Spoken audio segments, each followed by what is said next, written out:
Bienvenidos a una nueva entrega de Cine a Contracorriente, el programa en el que hablamos de cine de otra manera. Hoy hablamos de Mandela, el largo camino a la libertad, una biografía del que fuera el primer presidente negro de Sudáfrica. Tengo unas bellas hijas y una bella mujer. Quiero que puedan caminar libres en su propia tierra.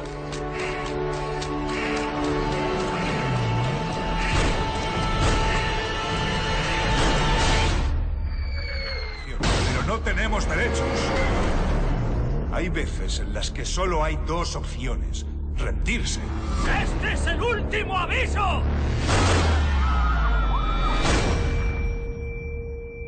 ¡O luchar!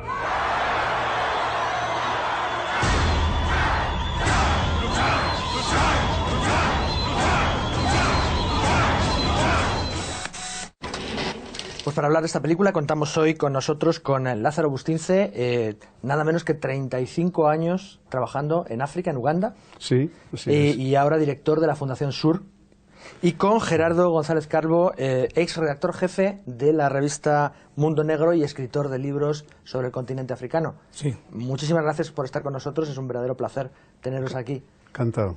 La película cuenta la vida de lo que se ha convertido casi en un santo laico, ¿no? La vida de Nelson Mandela, que es una vida, claro, muy intensa, vivida en unos momentos terribles a lo largo de la segunda mitad del siglo XX en Sudáfrica, en una situación que en un momento determinado llegó a pensarse que iba a terminar aquello en un verdadero baño de sangre, ¿no es cierto? Exacto.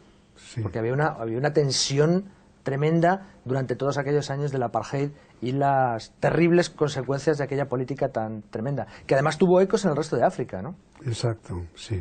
Tenía un reflejo en el resto del continente. Sí.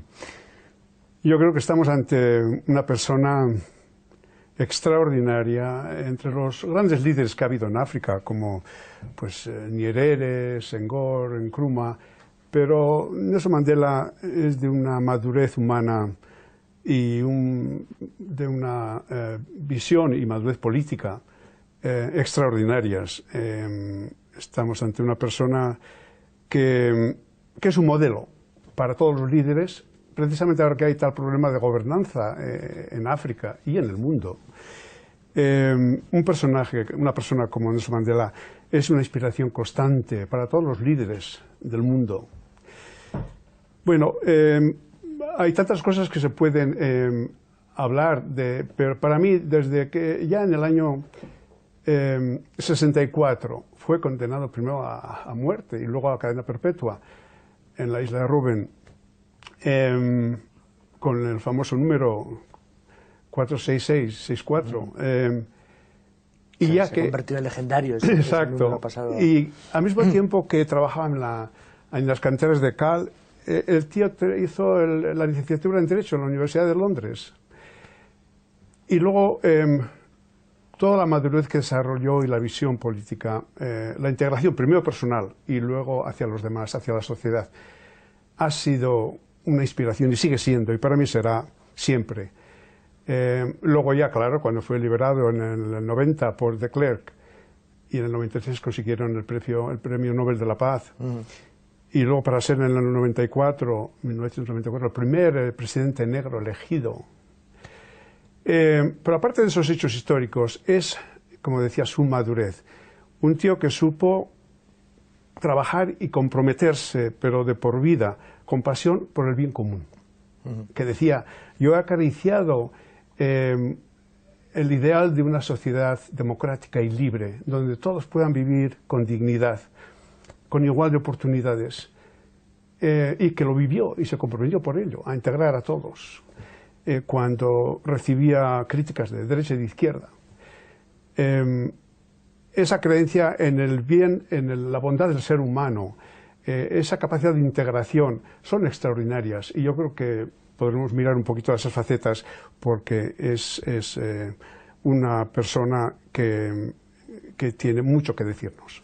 Sí, ese tema que ha dicho Lázaro, ya él lo manifestó en el juicio de Rivonia, donde fue condenado a cadena perpetua, diciendo que era un sueño por el cual él estaba derecho a vivir y también a morir. la libertad una escena muy y la intensa en democracia. película, Lo tenía asumido, lo tenía interiorizado. Y lo tuvo toda la vida. Y lo tuvo también en los 27 años que estuvo encarcelado en Robben Island y en algún otro sitio, antes de ser liberado. O sea, la talla política, humana, como ha destacado también Lázaro, de Nelson Mandela es excepcional. No me gusta la traducción que han hecho al español del título original de la película, del mito al hombre. No es un mito Nelson Mandela, ni debe ser un mito. Pero los mitos son leyendas, algo que a lo mejor ocurrió o no ocurrió. Pero él es un ser vivo, es un ser viviente. Es un hombre que tenía muy claro lo que era la opresión, porque él la padeció además en su propio cuerpo, en su propia sangre, como digamos casi como el ejemplo para todos los negros de Sudáfrica. Pero también tenía una cosa muy clara, que no era cuestión de ser blanco o ser negro, era cuestión de ser libre y poder decidir y poder elegir.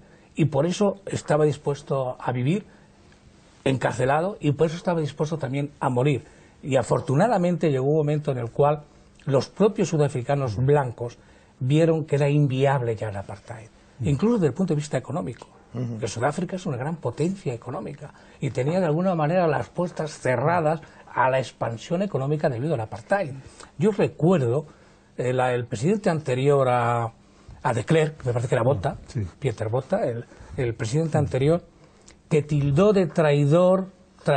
de traidores a los empresarios sudafricanos que iban a Lusaka, capital de Zambia, a entrevistarse con el que era lo que se llamaba entonces el ala exterior del Congreso Nacional Africano, que era un compañero suyo de estudios de Derecho, Oliver Tambo. Iban a hablar con él, porque tenían muy claro que el apartheid era ya inviable, absolutamente, para Sudáfrica. Pero hay otro aspecto en Nelson Mandela, cuando él asume la presidencia, y que, como antes comentaste, tuvo muchas críticas por todos los lados, ¿no? Y donde se basa otra película magnífica sobre Nelson Mandela, que se titula Invictus, que es cuando juegan ese partido de rugby, y él se pone la camiseta del capitán. Ojo, cuando hablamos de rugby, en Sudáfrica era un deporte de blancos, eran grandes campeones, pero solo blancos. Los negros no querían saber nada de rugby, porque era algo discriminatorio. Pero él tenía muy claro, y ya era el presidente de Sudáfrica, de que era presidente de todos los sudafricanos. Y lo que quería era llegar a una conciliación de todos los sudafricanos, para hacer lo que este obispo, el monseñor Tutu, Desmond Tutu, habló de ese país arcoíris, de esa sociedad arcoíris, en la cual cabemos todos. Y él ahí puso la carne en el asador, se endosó la camiseta del capitán. Recuerdo que él, propio Mandela, cuando ganó la Copa de Rugby Sudáfrica, le da las gracias al capitán por lo que han hecho por Sudáfrica, y el capitán, un blanco, le dice: más ha hecho usted por todos nosotros.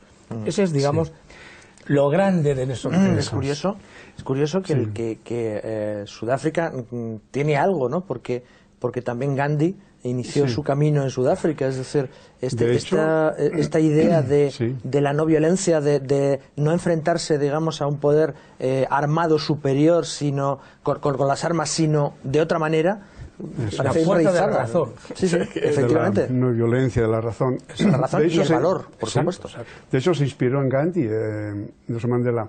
Y añadiendo a lo que decía Gerardo, cuando fue elegido presidente en el 94, ¿a quién guardó de vicepresidente? A de Klerk, al antiguo presidente.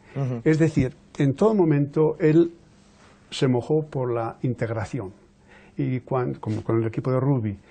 Y ya cuando salía de la cárcel, él dijo una frase que a mí me gusta mucho, dice: si saliera de esta puerta de la cárcel y llevara conmigo todo el odio, rencor y resentimiento, seguiría siendo prisionero. Y eso no eran palabras, él lo ha vivido, él tendía la mano a todos.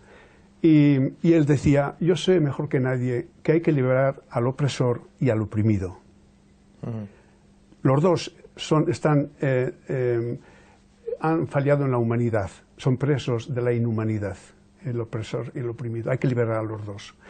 Era un hombre realmente con una visión y una madurez de integrar a todos.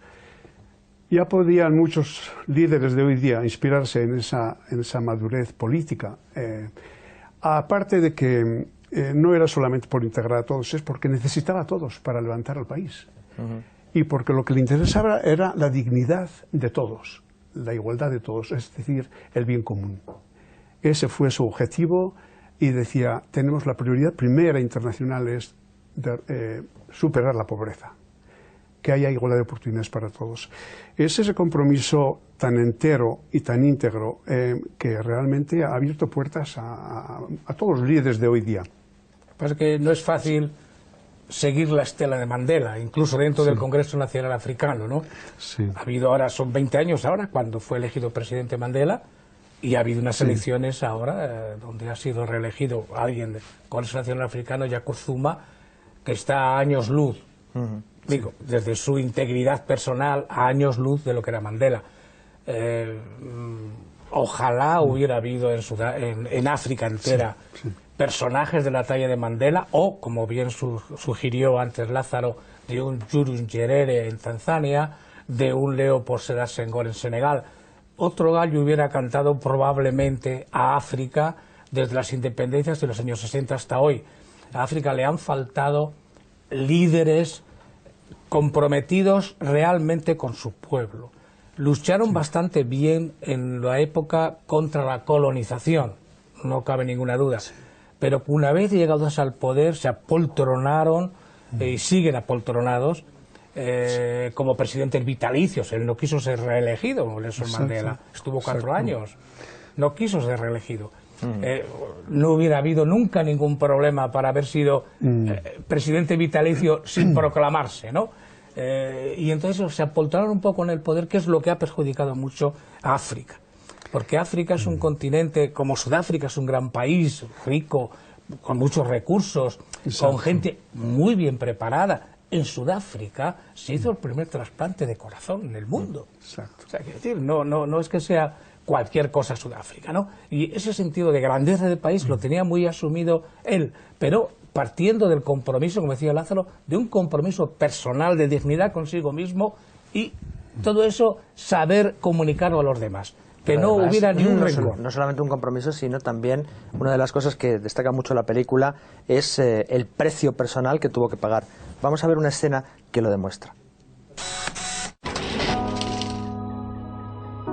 Se le condena a cadena perpetua.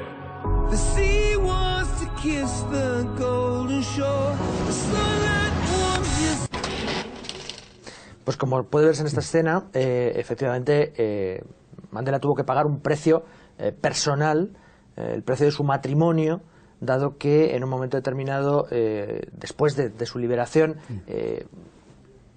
discrepancias de tipo político con su mujer, que había sido su portavoz y un poco su representación en el mundo externo, mientras él estaba en la cárcel, terminan rompiendo incluso su matrimonio y termina pagando el precio personal de su vida personal, su vida amorosa, queda destruida por discrepancias políticas, ¿no?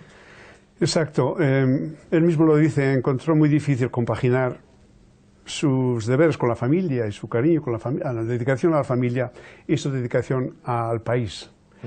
Y ya se rompió el primer matrimonio con Evelyn Manse, con el que tuvo 4 hijos, luego con Winnie, las 2 hijas, también se rompió, y él mismo se cuestiona, ¿es que merece la pena tanto sacrificio?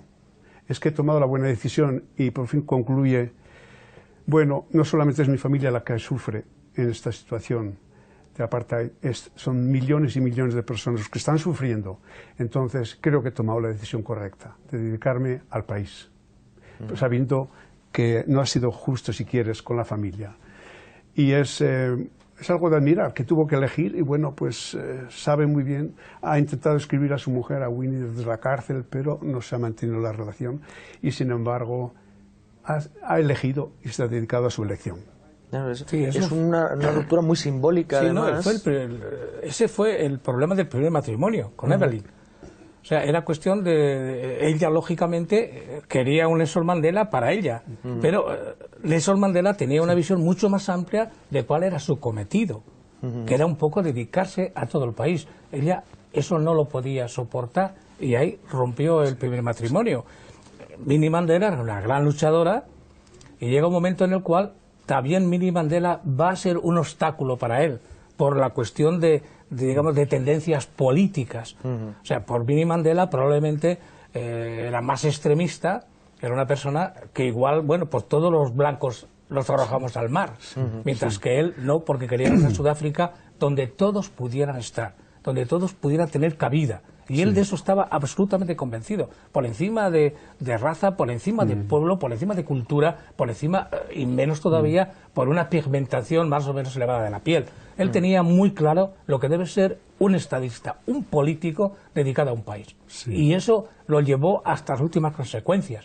La última esposa suya, Graça Machel, la viuda de Samora Machel, del que fue presidente de Mozambique, ya fue un poco una etapa de sosiego, ¿no? Porque además Graça era una persona bastante más equilibrada, tampoco era sudafricana, y no había vivido, aunque sí en su país en la época colonial, tuvo también bastantes problemas, no con su marido, sino ella y su marido, cuando las luchas del frelimo contra el poder colonial, pero digamos estaban ya en ese asentamiento de personas ya maduras, y es importante esos tres mujeres en la vida de Mandela, cada una en un momento determinado, ¿no? Es muy simbólico ese enfrentamiento en un momento determinado, porque claro, la película está muy bien narrado cómo Mandela en un momento determinado tiene que separarse incluso de sus propios seguidores, de parte de sus propios seguidores, tiene que diferenciarse de los más activistas, los que están más por la lucha armada, porque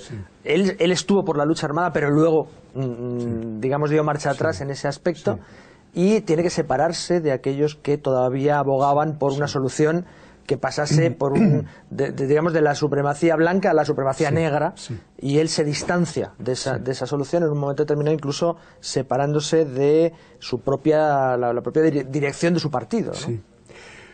Eso puede parecer que su camino fue fácil, o porque lo hizo tan bien, fue tan maduro, y se llevó a la gente, el país con él, y el mundo. Pero tuvo muchas críticas desde el partido, la familia, de la sociedad, porque no lo entendían. Iba por delante. Y para mí uno de sus secretos es que creyó siempre en la bondad del ser humano. Ya podía ser del partido opositor, de los opresores, de cualquier tipo de sociedad, incluso los de la cárcel. Él decía: estoy convencido y sé que en el fondo del ser humano siempre hay misericordia y generosidad. Que el ser humano es bueno y que la bondad, aunque esté escondida, no desaparece.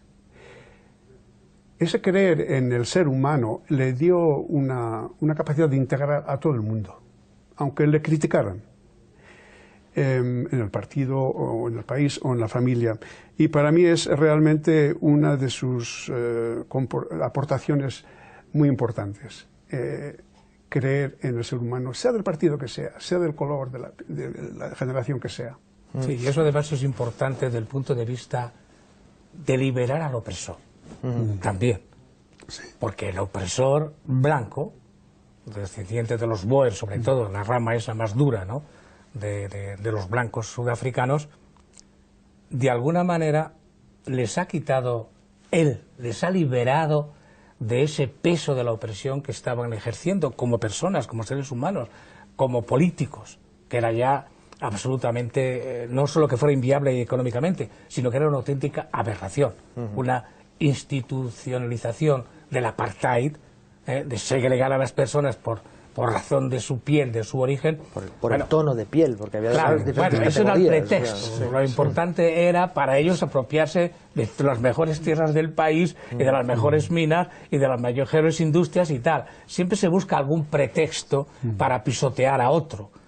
Lo podemos llamar judío, lo podemos llamar gitano, lo podemos llamar lo que tú quieras, pero siempre se busca un pretexto para justificar tu opresión, que nunca suele ser la verdadera. Es la falacia, es la envoltura con la cual queremos un poco edulcorar o adornar una actitud que en sí misma políticamente es inviable. Entonces, yo creo que él también no solo supo liberar a su pueblo de esta opresión, sino también liberar a los propios opresores de ese oprobio que tenían de haber actuado durante tantos años porque la Unión Sudafricana es independiente, si no recuerdo mal, en 1910, 2 años antes de que se funde el Congreso Nacional Africano. Y prácticamente han estado dominando y marcando leyes de apartheid absolutas, sobre todo a partir del año 48, cuando gana las elecciones del Partido Nacional, hasta la liberación de Nelson Mandela en el 90. O sea, ha sido un pisotear permanentemente a otros seres humanos, ¿no?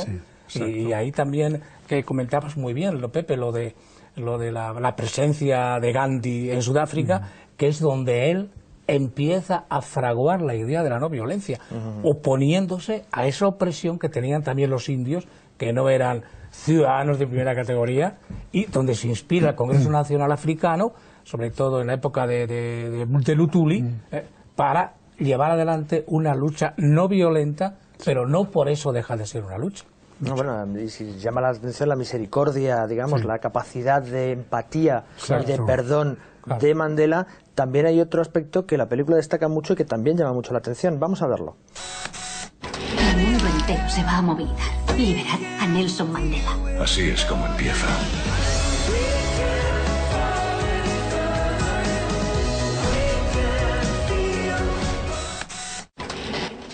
Pues aquí podemos ver que había misericordia, había empatía, pero también había fuerza. Firmeza. La firmeza del que tiene razón, del que sabe que tiene fortaleza detrás, ¿no? Sí, eso de exacto. decir, no, es que no voy a negociar, no hay nada que negociar. No, por supuesto. Vosotros me liberáis y después ya hablamos. Sí, es que ahí de Klerk lo tenía bastante complicado.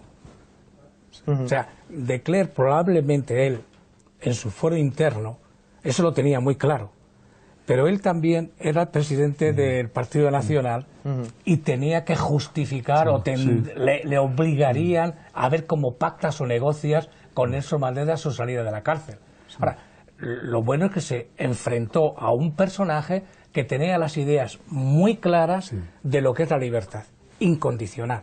No era por el hecho de haber estado 27 años en la cárcel y ahora podemos trapichear, te doy lo que tú quieras. Sobre todo no me regalas nada, tú no me estás dando nada. Exactamente. Me estás devolviendo lo que es mío. Exacto. Ya en el 64, cuando le condenaron a cadena perpetua, les dicen después del juicio, de la sentencia, bueno, ¿tenéis algo que decir? ¿Apelar?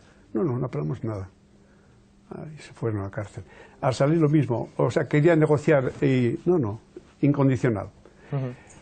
Mientras que la mayoría de los líderes van por control de poder, de recursos y tal, Mandela no estaba interesado ni en el poder ni en los recursos, estaba interesado en el bien del país, en la dignidad del país, de todo el mundo. Y esa es la diferencia. Las perspectivas eran muy diferentes, los niveles eran muy diferentes y las preocupaciones eran diferentes. Y por eso estaba por encima, estaba más lejos y no tenía ningún problema con nadie, en el sentido de visión y de aceptación. Y esa es la gran diferencia con líderes políticos que gobiernan a veces el país pues controlando, queriendo controlar y asegurar más y más, y enriqueciéndose. Y Mandela era un líder libre, personalmente y políticamente, socialmente. Pero al mismo tiempo enraizado en las tradiciones africanas, porque él es de etnia Xhosa. En la película se narra cómo él había sido iniciado en las costumbres de su tribu. De hecho, cuando se casa con Winnie Mandela es por el ritual de su tribu y siempre permanece, digamos, arraigado en la propia cultura. Es decir, no es una imposición externa tampoco. Pero que no sea nada, pero en él nada era excluyente. O sea, nada era excluyente. Hay muchos jefes de Estado africanos que cuando han dado un golpe de Estado, sobre todo los militares, teniendo ejércitos a veces pequeños, de 500 soldados y tal, lo han incrementado a 5.000, pero de su tribu. Porque buscaban en esa tribu, en su etnia, buscaban una seguridad clánica que les iba a garantizar que no le iban a traicionar, ¿no? Aquí tenemos sin llegar a tanto el caso de nuestro Teodoro Obiang-Nguema, bueno, pues el clan Mongomo. Entonces, todo que le arropa, sobre todo, es el clan Mongomo. Él no es que estuviera solo apoyado por los Xhosas, no, tampoco le interesaba. Eso no tiene por qué renunciar a sus raíces, a su cultura, no tiene por qué. Pero que no sea excluyente y que los demás no quepan. Y voy a hacer una Sudáfrica de Xhosas, no. Eso lo quería hacer Buthelezi con los zulúes, no. Vamos a hacer un país donde quepamos todos. Y nadie tiene por qué renunciar a sus raíces, ni a su cultura, ni a su ideología, ni a su religión. Nadie. Pero aquí cabemos todos. Es lo que comentaba antes, esa expresión magnífica de Desmond Tutu de el país arcoíris, donde todos los colores iluminan, dan luz y todos cabemos aquí. Creo que es un aspecto muy importante lo que dice Gerardo, porque muchos gobiernos en África hoy, en ellos domina la parte étnica, o es muy fuerte. Y tú vas a los gobiernos, a los ministerios, y ves gente de la tribu del presidente. No es inclusivo. Y en eso Mandela lo tuvo muy claro. Era eso, inclusivo desde el principio al fin, desde el primer día al último. Estas películas, aunque sean un poco rígidas, un poco demasiado frías en cuanto a una película biográfica de un personaje histórico, sirven para mantener legado, mantener vivo ese movimiento, ese legado, ese ejemplo que tenemos de Mandela disponible para todos los gobernantes del mundo. Gerardo, Lázaro, ha sido un verdadero placer teneros con nosotros. Muchísimas gracias por haber venido y podéis ver este programa y el resto de los programas en nuestra dirección en la página web hispantv.com, y a ustedes les espero la semana que viene en una nueva entrega de Cine a Contracorriente.